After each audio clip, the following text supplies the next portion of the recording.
बिस्मिल्लाहिर्रहमानिर्रहीम। अस्सलाम वालेकुम। I am Sultan Mahmood.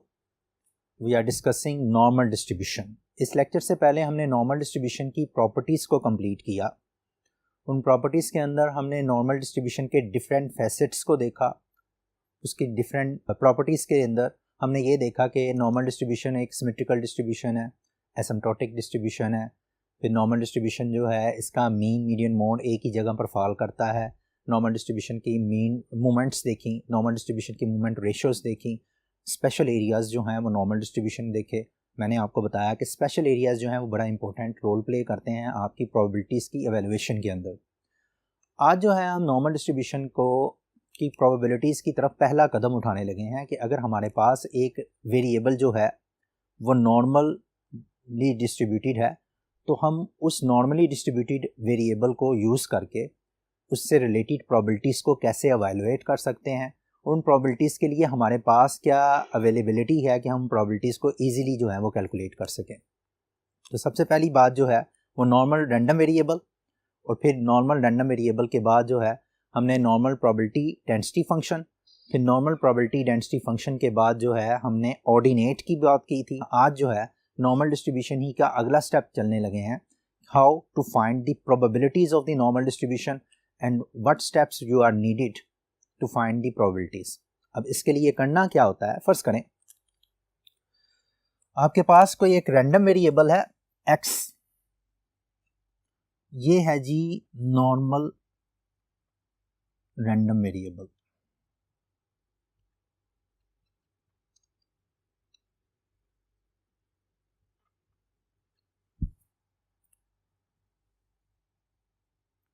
Normal random variable के अगेंस्ट एक डेंसिटी फंक्शन जो है नॉर्मल डिस्ट्रीब्यूशन का हमने बनाया था, वो डेंसिटी फंक्शन ये था, F of X is equal to 1/() sigma 2 pi e raise to power -12 x minus mu over sigma square.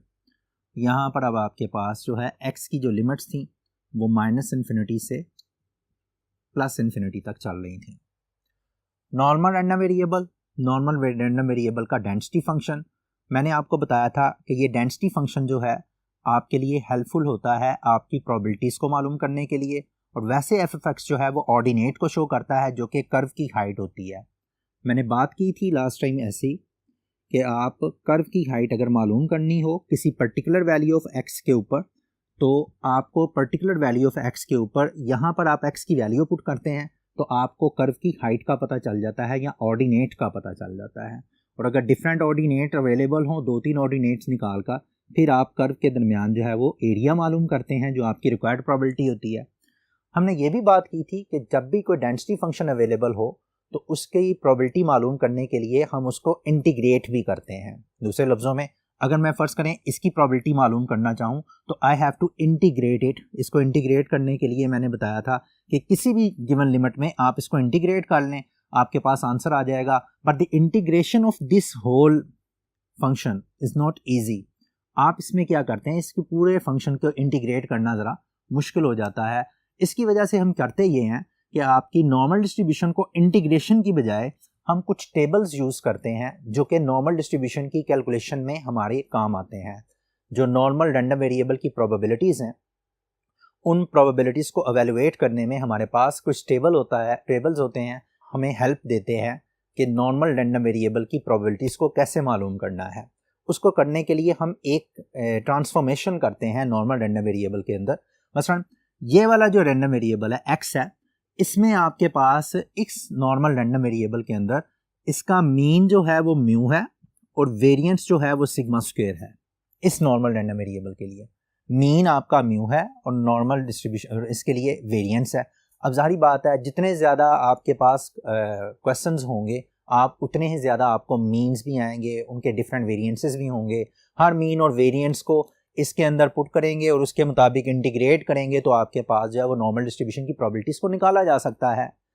लेकिन हमारे लिए स्टैटिस्टिशियन ने काम आसान कर दिया कि इन तमाम डिफरेंट म्यू और वेरिएंट्स की वैल्यूज़ की बजाय उन्होंने क्या किया, इसको एक स्टैंडर्डाइज्ड फॉर्म में टेबल्स जनरेट कर दिए और वो टेबल जो है हमें प्रोबेबिलिटीज़ की फाइंडिंग्स के अंदर बड़े हेल्पफुल होते हैं। वो नॉर्मल डिस्ट्रीब्यूशन के टेबल होते हैं, लेकिन वो टेबल जो हैं वो एक्चुअल फॉर्म में नहीं होते, मसलन एक्स की फॉर्म में नहीं होते, वो टेबल जो है एक्स की ट्रांसफॉर्म्ड फॉर्म में होते हैं। वो जो ट्रांसफॉर्म्ड फॉर्म है उसको हम स्टैंडर्ड नॉर्मल रैंडम वेरिएबल कहते हैं। वो स्टैंडर्ड नॉर्मल रैंडम वेरिएबल कैसे ऑब्टेन किया जाता है और फिर उससे टेबल बनाकर फिर उसकी प्रोबेबिलिटीज़ को कैसे फाइंड आउट किया जाता है, ये हमारा अगला प्रोसीजर है नॉर्मल डिस्ट्रीब्यूशन की स्टडी में। तो सबसे पहले आपने ये कि देखें, अगर फर्ज करें ये वाला हिस्सा जो है x minus mu over sigma, इस हिस्से को अगर मैं z का नाम दे दूं, मैंने लास्ट टाइम z स्कोर की बात की थी, z is equal to x minus mu over sigma, तो मेरे पास जो है ये वाला हिस्सा जो है वो z स्केयर आ जाएगा और डिवाइडेड बाय 2 आ जाएगा। अब ये वाला जो z है बुनियादी तौर पर ये है मेरा standard normal random variable. x को मैंने चेंज कर दिया मीन और स्टैंडर्ड डेविएशन के साथ, इसकी मैंने z की वैल्यू निकाल ली। अगर मेरे पास x की वैल्यू मौजूद हो, म्यू की वैल्यू मौजूद हो, सिग्मा की वैल्यू मौजूद हो, तो z स्कोर मालूम किया जा सकता है। z स्कोर मालूम करने का तरीक़ाकार ये है कि आपके पास कोई भी डाटा अवेलेबल है, फर्ज करें आपका डाटा हंड्रेड्स के अंदर आ रहा है, 102, 103, आप उस डाटा का मीन निकाल लें, आप उस डाटा की स्टैंडर्ड डेविएशन निकाल लें और फिर हर वैल्यू के लिए डाटा की पहली वैल्यू फर्ज करें 102 है, तो 102 यहाँ पर रखें, x की यहाँ पर, उसका मीन रखें डाटा का, उस डाटा की स्टैंडर्ड डेविएशन रखें, आपके पास z की वैल्यू निकल आएगी। इसी तरह से 105 है, x की यहाँ पर 105 रखें, फिर मीन रखें, फिर स्टैंडर्ड डेविएशन रखें, तो आपके पास z की वैल्यू निकलती आएगी।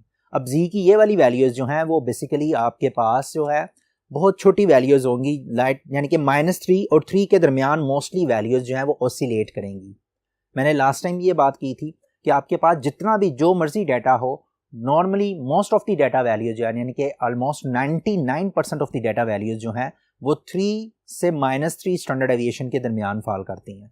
तो -3 और 3 के दरमियान फॉल करने का मतलब यही है कि आपके पास जो z की वैल्यू निकलेंगी वो -3 और +3 के दरमियान आएगी। कुछ z की वैल्यूज़ ऐसी भी होंगी जो -3 और +3 से बढ़ जाएंगी, तो हम कहेंगे कि वो पर्टिकुलर वैल्यू जिसके लिए z की वैल्यू जो है वो -3 से कम है या 3 से ज़्यादा है, वो पर्टिकुलर वैल्यू जो है वो उस डाटा का आउटलायर है। आउटलायर का मतलब ये है कि वो उस डाटा के तमाम वैल्यूज़ के साथ मैच नहीं करती। मसलन मेरे पास अगर कुछ वैल्यूज़ पड़ी हुई हैं, 15 है, 13 है, 17 है और एक वैल्यू जो है वो मेरे पास 85 है, तो ये वाली जो 3 वैल्यूज़ हैं ये तो आपस में कंसिस्टेंट है, एक दूसरे के करीब है, तो ये 85 जो है ये इस डाटा से के वैल्यूज़ के साथ जो है वो मैच नहीं कर रही, तो ऐसी वैल्यू को हम आउटलायर बोलते हैं। समटाइम्स आउटलायर को डिटेक्ट करना बड़ा आसान होता है, जैसे इस केस में बड़ा आसान है। समटाइम जो है वो आउटलायर जो है बड़े माइनर से डिफरेंस के साथ जो हम डिटेक्ट कर सकते हैं, और आउटलायर को डिटेक्ट करने के लिए z की वैल्यू यूज़ की जाती है। खैर, हम बात कर रहे थे कि ये z जो है हम क्या करते हैं, जो एक्चुअल x की वैल्यू है उसको हम z में कन्वर्ट कर लेते हैं ताकि हमारे पास डाटा जो है वो रिस्ट्रिक्टेड फॉर्म में आ जाए, -3 से +3 की वैल्यूज़ के दरमियान आ जाए, और इन्हीं z की वैल्यूज़ को बेस बनाकर स्टैटिस्टिशियन ने टेबल्स जो हैं वो जनरेट किए हैं। टेबल जनरेट करने का मकसद ये है कि आप इन z की वैल्यूज़ को यूज़ करके डिफरेंट प्रोबेबिलिटीज़ को फाइंड आउट कर सकें। वो z की वैल्यूज़ को कैसे यूज़ करना है, उनकी प्रोबेबिलिटीज़ को कैसे यूज़ करना है, उसके लिए पहले कुछ कंसेप्ट्स का होना ज़रूरी है। सबसे पहली चीज़ तो ये है, ये वाला जो z है x minus mu over sigma, यानी कि मीन और स्टैंडर्ड डेविएशन, मीन को माइनस करेंगे, स्टैंडर्ड डेविएशन को डिवाइड करेंगे, आपके पास ये z की वैल्यू निकल आएगी। z की वैल्यू ये है, इसको हम बोलते हैं standard normal variable. Standard normal random variable जो है वो ये है, एक्चुअल रैंडम वेरिएबल ये था, हमने एक्चुअल रैंडम वेरिएबल को स्टैंडर्ड नॉर्मल में कन्वर्ट करना होता है ताकि हम अपनी प्रोबेबिलिटीज़ की कैलकुलेशन को कंप्लीट कर सकें। अब इसमें करना क्या होता है, हमें फर्ज करें आपके पास जो है ये z की वैल्यू जो है x minus mu over sigma है, ये जो नया वेरिएबल हमने इंट्रोड्यूस करवाया है, इस नए वेरिएबल का जो मीन होगा वो 0 है, और इस नए वेरिएबल का जो वेरिएंस है वो 1 है। आपके पास जोन सी मर्जी स्टैंडर्ड नॉर्मल डिस्ट्रीब्यूशन हो, जनरल नॉर्मल डिस्ट्रीब्यूशन, जिसका जो मर्जी मीन हो और जो मर्जी स्टैंडर्ड डेविएशन हो, आप अगर जब उसको स्टैंडर्डाइज्ड करेंगे तो स्टैंडर्डाइज्ड वेरिएबल के लिए आपका मीन जो होगा वो 0 के इक्वल आएगा, और आपका जो वेरिएंस निकलेगा वो 1 के इक्वल आएगा। सो इस नॉर्मल वेरिएबल की ये खूबी होती है स्टैंडर्ड नॉर्मल वेरिएबल की कि इसका मीन जो है वो 0 है और स्टैंडर्ड डेविएशन जो है वो 1 है। यही बुनियाद है कि इस 0 और 1 वाले ये मीन और स्टैंडर्ड डेविएशन वाले वेरिएबल को यूज़ करके टेबल्स जो हैं वो कंस्ट्रक्ट किए जाते हैं और उन टेबल से हम प्रोबेबिलिटीज़ को फाइंड आउट कर सकते हैं। सो एक चीज़ तो ये याद रखनी है कि z जो है वो नॉर्मल डिस्ट्रीब्यूशन है, इसका मीन 0 और स्टैंडर्ड डेविएशन 1। तो जब हमारे पास जो है ये या वेरिएंस 1 आ जाता है तो इसका मतलब है स्टैंडर्ड डेविएशन भी 1 आ जाएगी। ऑब्वियसली सिग्मा स्क्वायर अगर ये इसको हम बोल लेंगे कि sigma square is equal to 1 है तो it means sigma is equal to 1। अब यहाँ पर फर्ज करें ये वाली जो डिस्ट्रीब्यूशन है ये इसमें चेंज हो जाती है। आप क्या करेंगे, सिग्मा की जगह पर अगर आप 1 पुट करते हैं, x की जगह पर आप z पुट करते हैं और ये वाला पूरे का पूरा जो है x माइनस म्यू और सिग्मा जो है वो z के इक्वल आ जाएगा।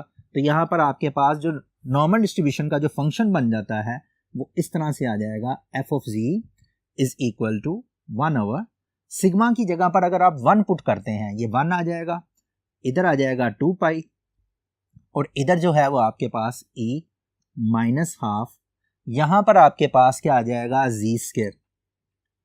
और यहाँ पर चूंकि हमें x की लिमिट की बजाय अब जो है वो z की लिमिट लिखूंगा। z चूंकि कंटिन्यूस है, मोस्टली वैल्यू +3 -3 के दरमियान आती हैं, लेकिन -∞ +∞ हम इसलिए शो कर देते हैं कि बाज़ औक़ात -3 +3 से वैल्यू बढ़ भी जाती है, कोई बहुत ज़्यादा एक्सट्रीम वैल्यूज़ भी आ जाती हैं। इसलिए हम अपने जो है एक मार्जिन रखने के लिए z की वैल्यू को -∞ से +∞ के दरमियान ऑसिलेट करते हैं। अब यहाँ पर आपके पास जो है z का जो फंक्शन बन जाएगा इसमें 1/2 पाई e की power minus z square over 2 और z की वैल्यू जो है वो -∞ से +∞ तक ऑसिलेट करती है। अब आपके पास ये वाली जो फंक्शन बन गया है ये आपका स्टैंडर्ड नॉर्मल डेंसिटी फंक्शन बन गया। स्टैंडर्ड नॉर्मल डेंसिटी फंक्शन में क्या होता है कि z आ जाता है यहाँ पर e की पावर में, तो 1/2 पाई e की power minus z square over 2, z की वैल्यू जो है -∞ से +∞ तक आ जाएगी। ये वाला जो है ये आपको ऑर्डिनेट देगा जब हम z की वैल्यूज को यूज करेंगे। जैसे हमने पहले बात की x की वैल्यूज को अगर आप यूज करते हैं, ये x की वैल्यूज हैं, x1 है, फर्ज करें ये x2 है, x की वैल्यूज को यूज करने के लिए ये वाला फंक्शन डेंसिटी फंक्शन कहलाता है। इसमें आप वैल्यू पुट करेंगे तो ऑर्डिनेट मिलेगा, लेकिन जब आप z की वैल्यू का ऑर्डिनेट निकालना चाहते हैं तो आप यहां पर पुट करेंगे, यहां पर आपके पास आ जाएगा। और अगर फर्ज करें आपसे ये कहता है कि what is the maximum ordinate for this z distribution, यानी कि इस स्टैंडर्ड नॉर्मल डिस्ट्रीब्यूशन का मैक्सिमम ऑर्डिनेट क्या होगा, तो मैक्सिमम ऑर्डिनेट ये वाला हिस्सा बनेगा। इसको आप बोल सकते हैं maximum ordinate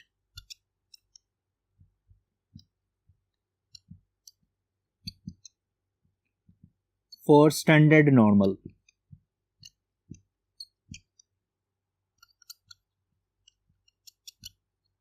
distribution is equal to 1/2 pi. तो this is your maximum ordinate.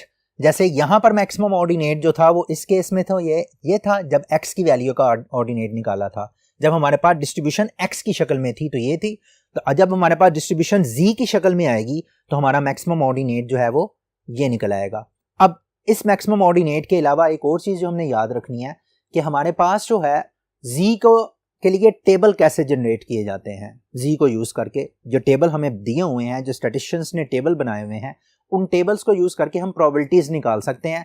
हमारे पास जो टेबल अवेलेबल हैं वो टेबल क्या करते हैं, आपको z की वैल्यू किसी पर्टिकुलर वैल्यू से लेस का एरिया आपको देते हैं, किसी पर्टिकुलर वैल्यू से लेस की एरिया देते हैं या किसी पर्टिकुलर वैल्यू से लेस की प्रोबेबिलिटी बताते हैं।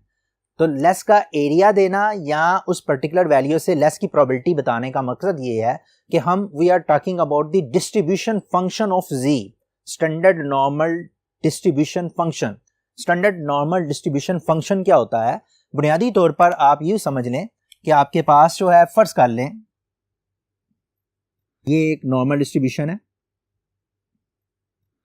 नॉर्मल डिस्ट्रीब्यूशन के लिए आपके पास ये फर्ज कर लें कि z की एक पर्टिकुलर वैल्यू है, z की पर्टिकुलर वैल्यू से लेस का एरिया जो है यानी कि इससे कम कम, हमारा मकसद ये होगा कि हम टेबल से z की वैल्यू को रीड करेंगे और z की वैल्यू को जब हम रीड करेंगे, जो भी हमारे पास z की वैल्यू होगी हम टेबल से वो z की वैल्यू को रीड करेंगे। हम नेक्स्ट लेक्चर के अंदर हम देखेंगे कि z की वैल्यू को रीड कैसे करना है। तो इस z की वैल्यू को जब भी हम टेबल में रीड करेंगे, z की वैल्यू देखेंगे, तो उसका मतलब ये होगा कि z की उस स्पेसिफिक वैल्यू से लेस तक का एरिया हमें मिल जाएगा। उस स्पेसिफिक वैल्यू से लेस का एरिया हमें टेबल से मिल जाएगा। मसलन अगर मैं z इज इक्वल टू, यहाँ पर आता है जी 2.5, और मैं टेबल में देखता हूं कि 2.5 में z की वैल्यू क्या बनती है, तो वो मुझे एरिया टेबल के अंदर मौजूद होगा। हम उस एरिया को देखकर अपनी वैल्यू फाइंड आउट कर सकते हैं और हमारी रिक्वायर्ड प्रोबेबिलिटी हमें मिल जाएगी।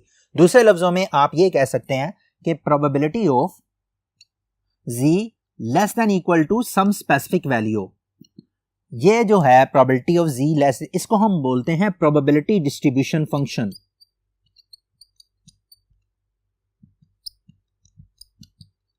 Probability distribution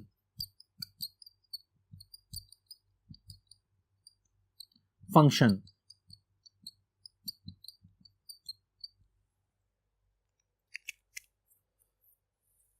probability density distribution function जो है, ये मैंने हाईलाइट किया है, probability distribution function. Probability distribution function का मतलब ये है कि z की किसी भी वैल्यू से लेस तक का एरिया जो है, या जो भी वैल्यू आपको, फर्ज करें यहाँ पर 2.5 दिया हुआ है या 2.6 दिया हुआ है, तो आप उस वैल्यू से कम कम का एरिया निकाल सकते हैं। डिस्ट्रीब्यूशन फंक्शन का आइडिया भी आपके जहन में रहे कि डिस्ट्रीब्यूशन फंक्शन क्या होता है, किसी भी वेरिएबल का डिस्ट्रीब्यूशन फंक्शन जो है वो उसकी उस किसी स्पेसिफिक वैल्यू से कम की प्रोबेबिलिटी को शो करता है। आपने वो वेरिएबल फर्ज करें, आपने देखा उसकी स्पेसिफिक वैल्यू से कम की वैल्यू जो है वो उसका डिस्ट्रीब्यूशन फंक्शन कहलाता है। मसलन मैं अगर x के डिस्ट्रीब्यूशन फंक्शन की बात करूं तो x का डिस्ट्रीब्यूशन फंक्शन यूं बन सकता है, x is less than equal to small x। तो मैं कहूंगा कि ये वाली बात, ये जो प्रोबेबिलिटी मैंने निकाली है, this is basically distribution function of x is less than some specific value, कोई भी वैल्यू हो सकती है x की, उसका जो है ये आपका डिस्ट्रीब्यूशन फंक्शन आ जाएगा। इसको हम डिस्ट्रीब्यूशन df से शो करते हैं। तो डिस्ट्रीब्यूशन फंक्शन का जो मेन आइडिया है वो ये है कि x की value less than some specific value हो, उसकी प्रोबेबिलिटी मालूम करें, तो you are talking about the distribution function, किसी स्पेसिफिक वैल्यू से लेस की प्रोबेबिलिटी। ये वो मेन कंसेप्ट्स थे। हम इसके बाद इनकी डेफिनेशंस की तरफ भी चलेंगे, जिन पे के पहले नोट करना जरूरी है। मैं इसको दोबारा से रिव्यू दे रहा हूं आपको। सबसे पहले तो आप देखें कि x जो है अगर एक सिंपल नॉर्मल रैंडम वेरिएबल है, तो x का डेंसिटी फंक्शन ये होता है। मैंने ये भी बताया कि ये डेंसिटी फंक्शन बुनियादी तौर पर ऑर्डिनेट्स को शो करता है। x की डिफरेंट वैल्यूज के लिए ऑर्डिनेट्स निकालकर हम यहाँ से एरिया मालूम कर लेते हैं। लेकिन अगर फर्ज करें आपने डायरेक्टली एरिया मालूम करना हो, तो एरिया मालूम करने के लिए हमें इंटीग्रेट करना पड़ता है इस पूरे फंक्शन को। उस इंटीग्रेशन प्रोसीजर से बचने के लिए हमारे पास टेबल अवेलेबल है। वो टेबल जो है वो हमें प्रोबेबिलिटी बता देते हैं। अगर x नॉर्मल रैंडम वेरिएबल है, वो कैसे बताते हैं, हम इस नॉर्मल रैंडम वेरिएबल को स्टैंडर्ड नॉर्मल रैंडम वेरिएबल में कन्वर्ट कर देते हैं। स्टैंडर्ड नॉर्मल रैंडम वेरिएबल क्या होता है, वो होता है z is equal to x minus mu over sigma. ये वाला फैक्टर जो यहाँ पर पड़ा हुआ है, इसको मैंने z के इक्वल किया। इस स्टैंडर्ड नॉर्मल रैंडम वेरिएबल की ये पहचान है कि इसका मीन जो है वो 0 होता है, यानी कि इसकी ये क्वालिटीज हैं, और इसका वेरिएंस जो है वो 1 के इक्वल है। अगर वेरिएंस 1 है तो इसकी स्टैंडर्ड डेविएशन भी 1 होती है। तो इस स्टैंडर्ड नॉर्मल रैंडम वेरिएबल को जब हम यूज करते हैं तो इसका मीन 0 और स्टैंडर्ड डेविएशन 1। और अगर फर्ज करें यहाँ पर वैल्यू पुट की जाती है सिग्मा की जहाँ पर 1, इसकी जगह पर z, तो आपके पास ये वाला जो फंक्शन है वो इस फंक्शन में कन्वर्ट हो जाता है f ऑफ z, यानी कि x को मैंने z में कन्वर्ट करना हो तो z के लिए ये वाला हिस्सा लिखूंगा, और z के लिए इस हिस्से के बाद ये साथ में मुझे पता होना चाहिए कि इसका मीन 0 होता है और इसकी स्टैंडर्ड डेविएशन 1 होती है। अगर स्टैंडर्ड डेविएशन 1 है तो f ऑफ z सिग्मा की जगह पर 1 आ जाएगा, 2 पाई आ जाएगा e की power minus z square over 2, क्योंकि इसकी जगह पर मैंने z प्लेस कर लिया। और चूंकि ये सारा फंक्शन जो है in terms of z use हो रहे हैं, तो हम इसको z की शक्ल में लिख लेंगे माइनस इन्फिनिटी से plus infinity. f of z is equal to 1 over 2 pi e की power minus z square over 2 minus infinity to plus infinity. This is your standard normal distribution. ये स्टैंडर्ड नॉर्मल डिस्ट्रीब्यूशन है, जिसके ये वाला standard normal distribution है, ये आपको ordinate provide करेगा z की किसी भी स्पेसिफिक वैल्यू के लिए। और इसका जो मैक्सिमम ऑर्डिनेट होगा, वो मैक्सिमम ऑर्डिनेट जो है वो आपके पास 1 ओवर 2 पाई, क्योंकि सिग्मा की जहां पर 1 आ जाएगा, 1 over 2 pi is the maximum ordinate of the standard normal distribution. याद रखना है, आपको एमसीक्यू में अक्सर क्वेश्चन आता है what is the maximum ordinate of the standard normal distribution? तो maximum ordinate of the standard normal distribution is 1/2 pi. 1/2 pi करेंगे तो this is your maximum ordinate. फिर इसके बाद हमने बात की कि जब हम प्रोबेबिलिटीज की तरफ आते हैं तो प्रोबेबिलिटी जो है वो प्रोबेबिलिटी डिस्ट्रीब्यूशन फंक्शन को बेस बनाकर हमने वो टेबल जो है वो जनरेट किए गए हैं। आपकी बुक के अंदर वो टेबल हैं, कल हम टेबल की तरफ भी जाएंगे अगले लेक्चर के अंदर। तो ये वो टेबल कैसे डिज़ाइन किए हुए हैं और फिर हम टेबल से वैल्यूज़ देखकर अपनी रिक्वायर्ड प्रोबेबिलिटीज़ को भी फाइंड आउट करेंगे। वो प्रोबेबिलिटी डिस्ट्रीब्यूशन फंक्शन क्या होता है, उसमें किसी भी स्पेसिफिक वैल्यू से लेस की प्रोबेबिलिटी अगर मालूम कर रहे हैं तो प्रोबेबिलिटी डिस्ट्रीब्यूशन फंक्शन कहलाता है। अगर x का प्रोबेबिलिटी डिस्ट्रीब्यूशन फंक्शन है तो वो इस शक्ल में होगा, probability of x is less than equal to x, जो इसको हम डिस्ट्रीब्यूशन फंक्शन बोल देते हैं। अब हम चलते हैं अगले बोर्ड की तरफ जिसमें कि हम इसकी डेफिनेशंस की तरफ आएंगे कि डेफिनेशंस आपके कौन कौन सी हैं। जी स्टूडेंट्स, हमने जो अभी बात की है, जो बातें हमने समझी हैं, उन्हीं बातों को यहाँ पर मैंने डिफाइन करके दिया है आपको। आपने ये डेफिनेशंस नोट कर लेनी है क्योंकि एग्जाम में अक्सर ये 2 मार्क्स की डेफिनेशन शॉर्ट क्वेश्चंस के अंदर आती हैं। एक पहली डेफिनेशन जो है, standard normal random variable, a random variable x with mean mu and standard deviation sigma can be transformed into standard normal random variable z by transformation z is equal to x minus mu over sigma। यानी कि x को हम transform कर सकते हैं z की शक्ल में। कैसे? z is equal to x minus mu over sigma की शक्ल में। ये हमारी ट्रांसफॉर्म फॉर्म आ जाएगी which has a mean 0 and variance 1। ये बात हम भी करके आए हैं कि ये वाला जो नया वेरिएबल आपने इंट्रोड्यूस करवाया, this is called standard normal random variable. इस स्टैंडर्ड नॉर्मल रैंडम वेरिएबल का मीन जो होता है वो 0 होता है और इसका जो वेरिएंस होता है वो 1 होता है। दूसरी चीज, स्टैंडर्ड नॉर्मल डिस्ट्रीब्यूशन। अब जाहिर बात है स्टैंडर्ड नॉर्मल डिस्ट्रीब्यूशन डिपेंड करती है स्टैंडर्ड नॉर्मल रैंडम वेरिएबल पे, z पे डिपेंड करती है। उसके लिए देखें, if a random variable x has a normal distribution with mean mu and variance is sigma square, then random variable z, यानी कि x को हमने z में चेंज कर दिया, z is equal to x minus mu divided by sigma। x minus mu, ये z का आपके पास आ गया स्टैंडर्ड नॉर्मल रैंडम वेरिएबल में। अगर चेंज कर दिया जाए, has a standard normal distribution with mean 0 and variance 1। वो जो स्टैंडर्ड नॉर्मल डिस्ट्रीब्यूशन आपके पास बन जाती है उसका मीन 0 होता है और उसका वेरिएंस जो होता है वो 1 होता है। ये भी हमने बात करके आए हैं। अब इसके बाद जो आपके पास जो है, आगे हम चलते हैं आपके अगले बोर्ड की तरफ। उसमें आपके पास क्या होगा कि स्टैंडर्ड नॉर्मल डिस्ट्रीब्यूशन की डेफिनेशन जो है उसको हम देखेंगे। प्रोबेबिलिटी डेंसिटी फंक्शन क्या होता है स्टैंडर्ड नॉर्मल डिस्ट्रीब्यूशन का। जी स्टूडेंट्स, स्टैंडर्ड नॉर्मल डिस्ट्रीब्यूशन का डेंसिटी फंक्शन जो है उसको फाइंड आउट करने के लिए हमें पहले स्टैंडर्ड जो z का जो हमने आइडिया लिया है उसी आइडिया को आगे लेकर चल रहे हैं। Standard normal probability density function. The probability density function of standard normal variable z is given by, चूंकि z हमारा standard normal variable है, इसका probability density function जो है हम इस तरह से शो करते हैं। थोड़ी सी नोटेशनल डिफरेंस के लिए हमने ये काम किया है। उसको हमने x वाले जो वेरिएबल था उसको मैंने f से डिनोट कर लिया था। फाई जो है आपके पास आ जाएगा, phi of z is equal to 1/2 pi e minus Z square over 2। z की वैल्यू जो है वो माइनस इन्फिनिटी से लेकर प्लस इन्फिनिटी तक है। Phi of z is called ordinate of standard normal curve at z is equal to z। जारी बात है z की कोई भी वैल्यू आप यहाँ पर पुट करेंगे तो आपको उसका ऑर्डिनेट मिल जाएगा, आपको हाइट मिल जाएगी। उसके लिए उस हाइट के मुताबिक जो है वो आप वैल्यू को देख सकते हैं। आपकी प्रोबेबिलिटी जो है वो हाइट्स में आपके काम, ऑर्डिनेट्स निकालने के बाद आपकी प्रोबेबिलिटीज भी आप इजीली निकाल सकते हैं। तो आपके पास ये आ जाएगा जी, फाई ऑफ z की वैल्यू, इसके भी टेबल अवेलेबल है। यानी कि हमें पता है कि ऑर्डिनेट अगर आपने निकालना है किसी पर्टिकुलर वैल्यू ऑफ z का तो वो पर्टिकुलर वैल्यू ऑफ z के लिए हमारे पास ऑर्डिनेट टेबल अवेलेबल है। हम कल इस पर बात करेंगे नेक्स्ट टाइम कि ऑर्डिनेट्स जो है उनको कैसे फाइंड आउट किया जाता है, वो उसकी टेबल वैल्यू से हम ऑर्डिनेट को कैसे लोकेट करते हैं। फिर फाइनली आप क्या है, standard normal cumulative distribution function. ये जो मैंने अभी बात की थी standard normal cumulative distribution function, कि किसी भी स्पेसिफिक वैल्यू से लेस वाली वैल्यू जो है उसकी प्रोबेबिलिटी अगर हम फाइंड आउट कर लें तो that is called cumulative probability density function.